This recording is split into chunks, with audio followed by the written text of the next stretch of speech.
Oh, what a shock. JJ Redick, reportedly the new head coach of the Los Angeles Lakers. Hey, why not? He's been coaching his kids' team. Sure. He's ready to roll. He has kids? He has kids. I didn't know. He has kids, and he's coached the kids' team. Well, that's good. Yeah. Yeah. So he's certainly he's well going to be the qualified. easiest transition for him.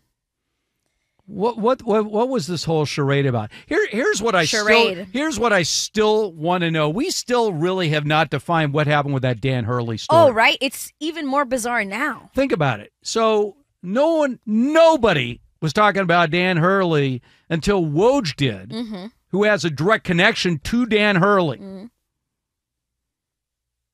And the next thing you know, he's flying out to L.A. to meet with the Lakers. And Woj is reporting that they're going to make an offer so incredible, there's no way he's going to turn it down. And he's been their number one guy from the get-go. So Hurley comes in. They don't make him a incredible offer. He turns it down. And now the guy that we have been saying is going to be the guy from the get-go, because, after all, he does co-host a podcast with LeBron James. That's got to qualify you to be a head coach of one of the most fabled franchises of all time. By the way, I talk about hating the Celtics. I hate Duke. And if you hate Duke, JJ Redick is one of the all-time Dukers. So then how are you going to handle this? How are you going to handle... I'll look at it this way. One of the greatest If they Dukes. win a championship, I can turn real quick. But I'll tell you one thing.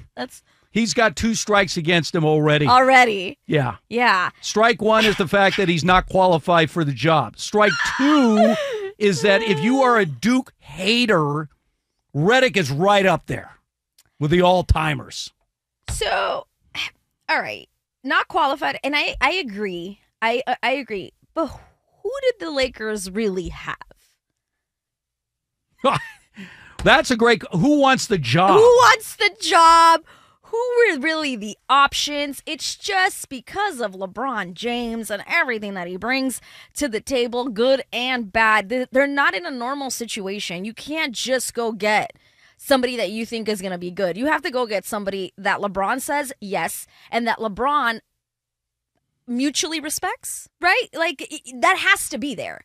All of that has to be there. I feel like the things that a typical GM or a typical team is looking and checking off a box were not the things the Lakers had to check off. They had to check off several things that surround LeBron James. So already, it's a limited pool of people that they could pick from. All right.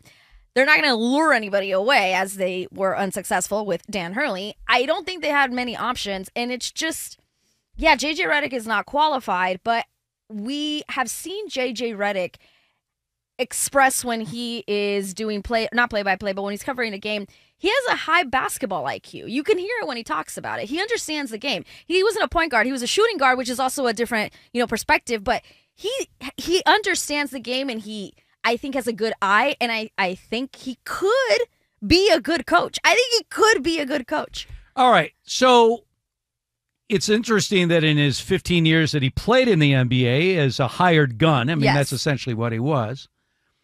Wasn't an all-star, nothing like that. Yeah, and just failed for the Clippers in the playoffs. He was, yeah, exactly. Every time.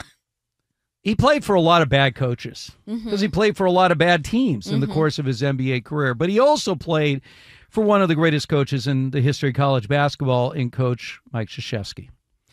By the way, I will say this about patience with the Lakers. Mike Krzyzewski, had he been hired by Duke 20 years later, would never have survived. Understand this. When Mike Krzyzewski was hired, this completely unknown, people didn't know how to pronounce his name or anything about this young coach who had coached their army. Duke was a really good basketball team at the time. In fact, just 3 years before his first season, they were in the NCAA championship game. And the fact that they had fallen short of that is the reason they got rid of the coach that preceded him. His first 3 years at Duke were 3 losing seasons. Duke hadn't had 3 straight losing seasons in years. Everybody was like, this guy sucks. Get rid of him. But the athletic director who made the hire said, we're going to stay with this guy. And 3 years later, he had him in their first championship game, and the rest is history. This is one of the big problems with all these guys that have been hired as coach of the Lakers since Phil Jackson. None of them have lasted more than 3 years. Mm-hmm. For the Lakers' sake, this has to be hopefully more than just pleasing LeBron James. You've got to get your roots done. Mm-hmm. The overall record since Jeanie Buss took over ownership of the team is an embarrassment. An embarrassment for a Laker franchise that has the history that it has. One way to correct that and get this franchise back on track is to do what the Denver Nuggets did. Build a core, stay with it. What the Celtics did to rebuild their dynasty, build a core and stay with it. That's something that the Lakers have not done under the ownership of Jeanie Buss.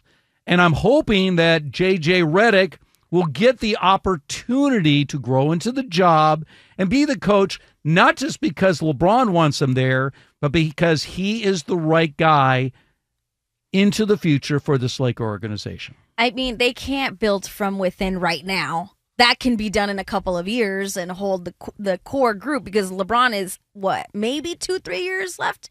So they can't take that route yet. But they obviously like something in JJ Redick. They offered him 4 years. When was the last time they offered a coach more than 3 years? And the number, wasn't that what Ty Lue wanted? A couple of years ago, wasn't that the number? $8 million a year? They're still paying Darvin Ham this year. They're still, right. So it's like, I think they like JJ Redick. You know, apparently they had their first conversation during the NBA draft combine. That's the first conversation they had with JJ Redick, Rob Pelinka, for like 2 hours or something. And then, they liked the way he spoke about basketball and his IQ, and they think he's going to relate to the players. And I think they're taking a big swing, but I don't think it wouldn't shock me if he's a good coach. It just would not shock me. Well, I hope he's a good coach. Yeah, I mean, I don't because I don't like the Lakers. Against him. He has 2 strikes against him. I've said that. Right. But you said the strikes can be erased if he brings you a championship. Absolutely. Yeah. Absolutely. Yeah. He could change that whole dynamic. Yeah. I could become the biggest. Look, I'm old enough to remember when Pat Riley was elevated to be the head coach of the Lakers. At the time, it seemed like a joke. Yeah. The guy had been Chick Hearn's sidekick, and only because of it, you saw in winning time where the head coach, Jack McKinney, had been hired, and then he gets into a bicycle accident. That was rough. They have to elevate Paul Westhead, and he needs an assistant, so they're like, all right, well, no longer you the Chick Hearn sidekick. You're going to be an assistant coach, and then he becomes the head coach. But when he became head coach, it was like a joke. No one believed that Pat Riley had any business being a head coach in the NBA, and he became a Hall of Famer. So I'm hoping that it's the right hire. Now, again, this team needs to add some pieces. Yeah. Drafting Bronny James next week does not seem like that would be something of an immediate help. With the idea that Laker fans, true Laker fans, are thinking we need to win a championship now. Yeah. Like this year. We need to add pieces to make this team a championship team this season. Using a draft pick on a kid that at this point of his career has no business in the NBA other than the fact that he's LeBron James' son is not going to help this team win a championship next season. No, it's not. And all it's going to do is make the Lakers continue to be a point of talking, a conversation piece, because that's what the Lakers want. They want us to keep talking about them because they are going to make money if we keep talking about them, if they continue to be the brand that the Lakers have always been. So even though this could be a bad thing, I think they're thinking it's still going to be in the long term good because it's going to keep LeBron there and people are going to want to come see LeBron and Bronny. With JJ Redick, before we completely move on from this subject, I am surprised JJ Redick took the job because I feel that I would be like, you just left a bad taste in my mouth. You told me you wanted me, and then you went in a public story that you offered Dan Hurley money, and then you put me off to the side. And then he said no, and now you want me again. I feel like, how does that not leave a bad taste in your mouth? How does that not start a relationship on a negative note? Even though he may not act like it, that's what I would be thinking. I'm not your first choice. And everybody knows that. Not just me, everyone. So this would be like you're engaged to some guy. Okay. Right? Yeah, okay. You've some got guy. got your wedding plan. You Sure, know, I okay. got a little business where we're going to get the wedding date. And then all of a sudden, in the meantime, you're like, well, I'm gonna go out with this other girl. Yeah. In fact, I'm going to actually ask her to marry me. Mm-hmm. But then she turned me down, so I'm going to come back to you. Exactly. Exactly. How? And how would you feel? Not good. Not okay. Oh, Carrie Underwood's song, taking a bat to his car instantly. That's an absolute, and that's what I thought That's of. a great point. How? He had to completely put his By the ego way, to this the is not side. a done deal, is it? We I keep mean, hearing reportedly. Reportedly. And then we don't even know the actual number. It was The Athletic that says in the neighborhood of 8 million. So it's like JJ, 8 million. They offered the other guy 6 years, $70 million. Yeah. See what I mean? All of this. Like, how are you okay with that? Well, people are going to ask him that day one if he's That's what I would actually ask takes him. a job. But why is this? The draft is this week. Yes. Well, he already knows they're going to get Bronny, so he's not worried about the draft. He's not worried about that. Oh, my. I'm just saying.